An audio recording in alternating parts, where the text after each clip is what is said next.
Oui, aujourd'hui, les amis, quelqu'un commande Uber, je vais. Et là, comme d'habitude, tu packs. Et puis, je vois, c'est un monsieur avec un petit sac. D'abord, avant que je ne parte le chercher, on a eu vraiment une discussion au téléphone et tout ça parce que c'était vraiment un peu complexe la zone et tout ça. Donc, on a échangé par texto. Il m'a dit où il était. Il m'a dit qu'il était dans un garage juste à côté de la rue et que je devais venir le chercher vite pour aller dans son course. Il allait à un rendez-vous. Donc, il n'est pas d'habitude à Miami. Il est arrivé, il est allé prendre un verre avec un ami. Donc maintenant, l'heure est arrivée d'aller à son rendez-vous avec sa maman pour aller dîner. Donc, il est en train d'être en retard. Il m'a texté, viens vite me chercher. Donc, j'arrive, allez, je vois un petit monsieur en jean, un t-shirt, avec un petit sac de voyage, voilà, un Varley bag. Donc, je m'approche, allez, rapidement, il est pressé, il jette son sac dans la voiture, il s'assoit. Mais j'ai vu quelque chose dans la main où je n'ai pas fait attention. Et puis, allez, donc le voyage poursuit son cours, son chemin. Il a commencé à causer au téléphone. Voilà, il parle beaucoup au téléphone. Voilà, il a appelé sa maman pour que je suis en route. Je serai là peut-être un peu avec un peu de retard. Donc, le voyage a continué. On arrive à un feu. D'abord, il a été friendly. Hein. Alors, friendly, ça veut dire qu'il a été amical. Il m'a salué. Donc, les premières approches, voilà, c'est les premières approches, je dirais, étaient vraiment amicales. Voilà. Donc, c'est un ton amical. Il a appelé bon, mon ami, my friend. How are you? Donc, tu vois, que tu parles pas French avec qui c'est déjà amical. Eh bien, on arrive à un feu. Un mendiant arrêté à côté, sur le côté droit de la voie. De la voie. Bon, il a fait signe, il a descendu la vitre, il a fait signe au mendiant. Le mendiant a approché, il a regardé dans son portefeuille. Il pensait avoir 5 dollars, mais il n'a pas vu les 5 dollars. Et il a dit au mendiant, dommage. Et puis le mendiant, bon, avec le visage graissé, qui pensait avoir quelque chose, c'était un mendiant qui me ressemblait. Un mendiant, quelqu'un qui me ressemble. Vous savez de quelle communauté je parle quand je dis quelqu'un me ressemble. Donc le mendiant avec la tête baissée, qui n'a pas eu ce qu'il voulait. Bon, après le monsieur il l'a rappelé encore, viens, revenez. Donc il avait 20 dollars cette fois-ci. Il n'a pas eu les 5 dollars, mais il y a 20 dollars. Donc il a enlevé les 20 dollars et il a donné au mendiant. Alors le mendiant était tout souriant. Il lui a dit merci. Moi aussi, je lui ai dit merci à mon tour. Et puis bon, voilà. Naturellement, au fait, c'est rare de voir des riders qui donnent, qui pensent aux mendiants. Naturellement, c'est moi-même quand j'ai de la monnaie. Là, je prends et puis bon, je peux donner. Naturellement, c'est aux femmes que je donne parce que les femmes, ça fait plus, pas des jeunes femmes, je veux dire les femmes en âge et tout ça. C'est à elles que souvent, quand j'ai de la monnaie, là que je donne. Mais cette fois-ci, c'est mon rider, le monsieur, mon passager qui fait le geste. Il dit OK. Il dit thank you. Donc, on a continué. Quand il a fini de donner, il a dit OK, je suis alcoolique, j'ai de la chance de faire de l'argent. Hmm. Cette phrase est entrée quand même dans ma tête. Je suis alcoolique, j'ai de la chance de faire de l'argent. Il a donné 20 dollars au monsieur, je vous dis. Voilà, c'est rare de voir quelqu'un donner aussi tant d'argent à un sans-abri. Voilà, un mendiant sans-abri. Donc, allez, il a pris son téléphone, il a commencé à causer voilà, avec ses amis. Ben, dans sa causerie, il y a tant l'immobilier, real estate, immobilier. Moi aussi, je vous ai dit que je prête attention à tout ce que les gens disent.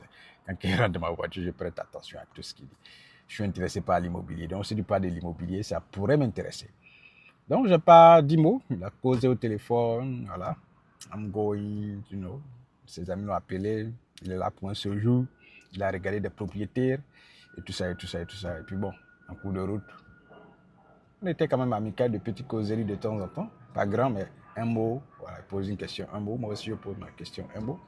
Donc, c'est arrivé maintenant. Et on était à quelque part, presque arrivé, puisqu'on a fait vraiment un long trajet. C'était un trajet d'environ 25 à 35 minutes. Voilà, avec les embouteillages et autres, il faut ajouter. Il m'a dit qu'il partait à un rendez-vous avec sa maman, qui ne s'était pas vu il y a longtemps. Voilà, qui ne s'était pas vu.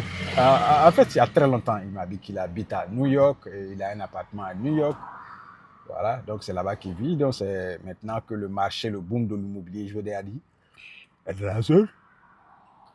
Désolé. Donc il vient voir comment est-ce qu'il pourrait profiter de ce boom-là et aussi des gens qui l'ont appelé pour venir voir des propriétés, tout ça. Je dis, ah, là c'est bon, c'est très bon. Il fait longtemps qu'il n'a pas vu sa maman, donc il appelle sa maman, il s'excuse, il serait un peu en retard et tout ça. Au moment, il était presque arrivé, puisque moi j'ai entendu ces conversations au téléphone, hein, ces rendez-vous immobiliers. Il a demandé, donc il investit il fait de l'immobilier, il achète de l'immobilier. Il a dit oui. Il dit, ah d'accord. Il dit, mais est-ce que vous pouviez m'enseigner? Comme ça, je travaille pour vous. M'enseigner, je travaille pour vous. Si vous avez besoin d'aller voir une propriété qui est loin, ou bien de prendre un rendez-vous avec quelqu'un, de visiter, moi je pourrais me montrer comment vous préparez cela, comment on visite un appartement, quelles sont les remarques, quel est l'élément essentiel qu'il faut voir. Et puis allez, peut-être que je vais prendre des pictures, des images pour vous send, et puis je fais mon rapport. Désolé encore. Et puis je fais mon rapport. Je suis un peu fatigué, c'est clair. Et puis je fais mon rapport. Il dit, ah d'accord, d'accord. Il a dit, ah d'accord, ok. Il a dit, d'accord. Il a dit, en tout cas, moi je cherche quelqu'un pour m'enseigner. Et puis je travaille pour toi comme ça. Voilà. Puis on pourrait voir à l'avenir où est-ce que ça pourrait nous conduire. Parce que je lui ai expliqué en long et en large. Parce que moi, mon rêve, depuis que je suis venu ici, c'est d'investir dans l'immobilier. Mais ce rêve n'est pas encore devenu réalité. Donc voilà, chaque fois, je tente toujours d'aller vers pour pouvoir réaliser ce rêve-là. Je lui ai dit que je suis africain. Ça fait 7 ans que je suis aux États-Unis. Voilà. Maintenant, donc s'il pouvait m'aider, ça, il a dit OK. Donc, take my number. C'est la première personne à qui je pose cette question qui me dit prends mon numéro. Hein. Donc, j'ai pris son numéro. Voilà. En fait, quand il dit qu'il est alcoolique, vraiment ça se voit. Hein, parce que même dans la causerie au téléphone, avec la voix, on sent que c'est quelqu'un qui est alcoolique, voilà, qui est habitué à l'alcool et tout ça. Donc, on a échangé de numéro. Il m'a dit de lui envoyer un texto. Je lui ai envoyé le texto. Après, il va me répondre. D'accord. Pas de problème, j'ai fait ce qu'il a fait. Et quand il est descendu de la voiture, j'ai vu qu'il avait une bouteille d'alcool. Effectivement, la chose que j'avais vue dans sa main sans faire attention, c'est effectivement une bouteille d'alcool. Voilà, donc il est allé avec. Il dit, ah, d'accord, c'est bien. Ça m'a ouvert la porte, il m'a montré où il faut garer derrière cette voiture-là. Ça m'a lui a donné les indications. Au cours du trajet, quand on parlait, il était un peu inquiet parce que les embouteillages, ça faisait que le trajet durait. Il a dit non, ne t'inquiète, je te dépose là où tu vas. Tranquille. Donc, on a échangé les contacts. Et puis bon, on s'est dit au revoir, qu'on allait se parler demain. Donc, il est allé. Moi, je suis resté dans ma voiture. Je vais quitter la communauté privée. Donc, c'est ce que je voudrais dire. Je suis alcoolique. Il dit qu'il est alcoolique, mais il sait faire de l'argent. Vous voyez? C'est ça, c'est la valeur, je veux dire, c'est la maîtrise de cette façon de faire de l'argent qui aurait dû être enseignée à tout le monde. Quelqu'un qui est alcoolique, qui sait faire de l'argent, effectivement, lui, il sait qu'il sait faire de l'argent. Et il sait que ce n'est pas une qualité première de l'être humain.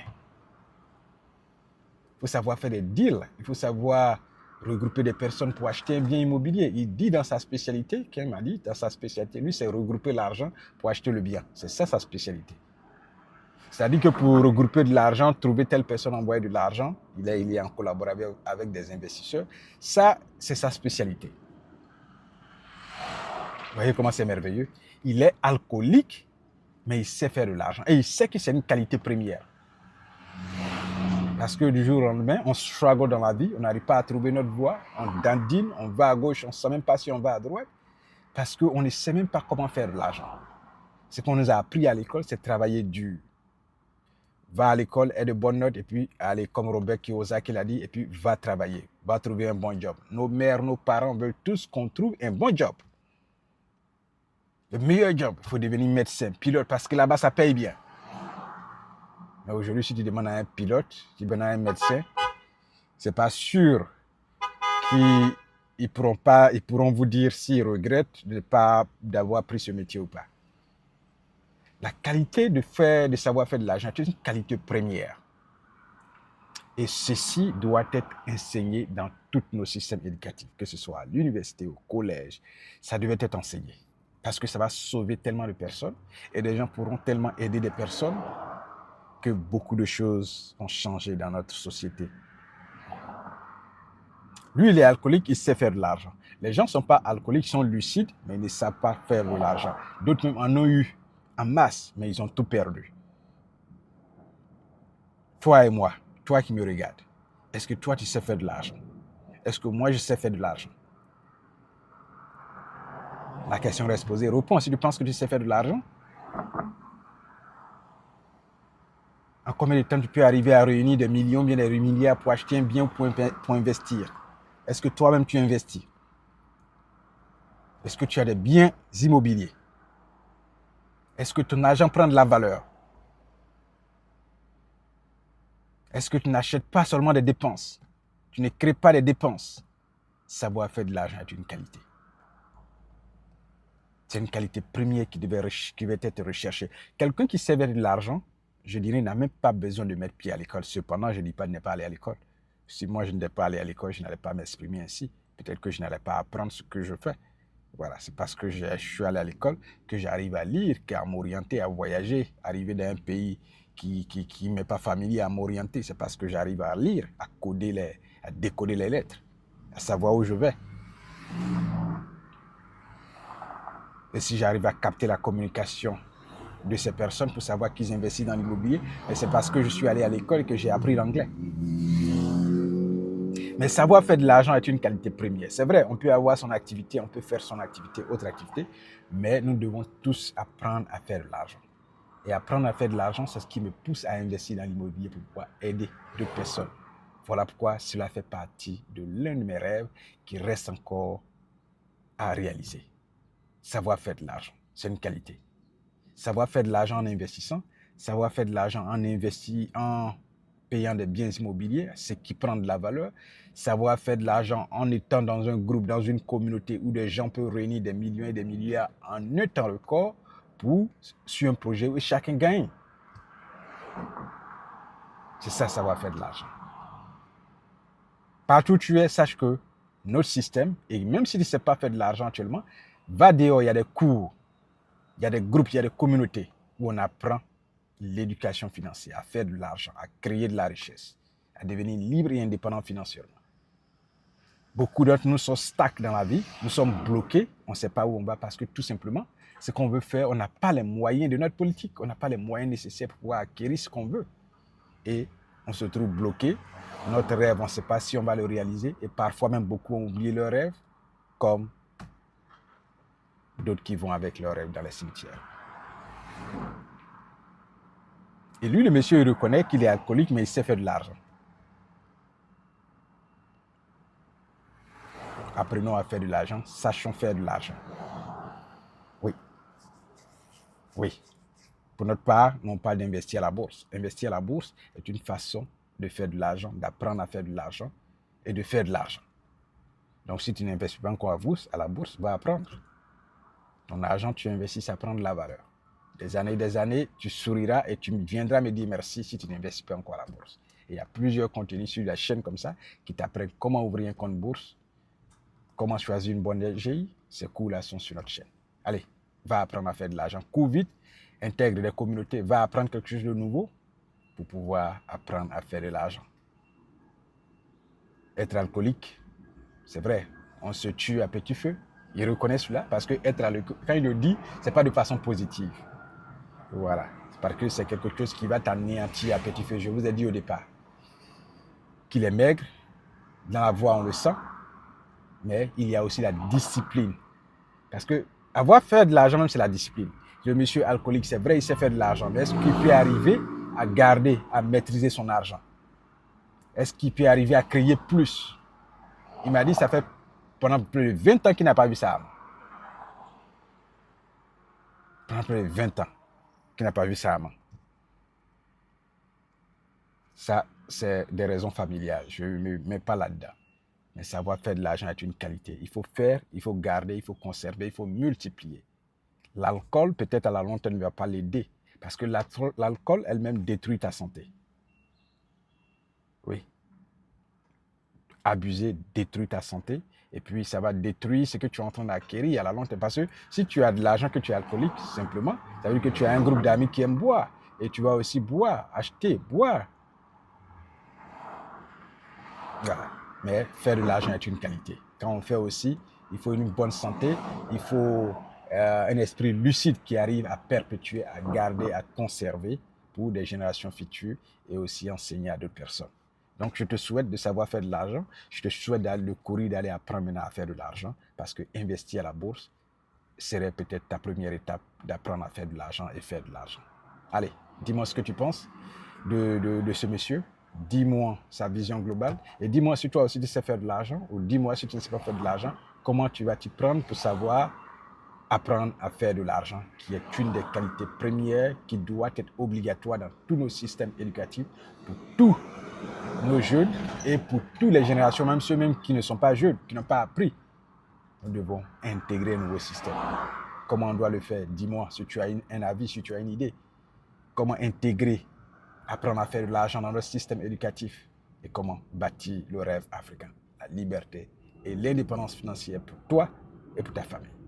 À bientôt.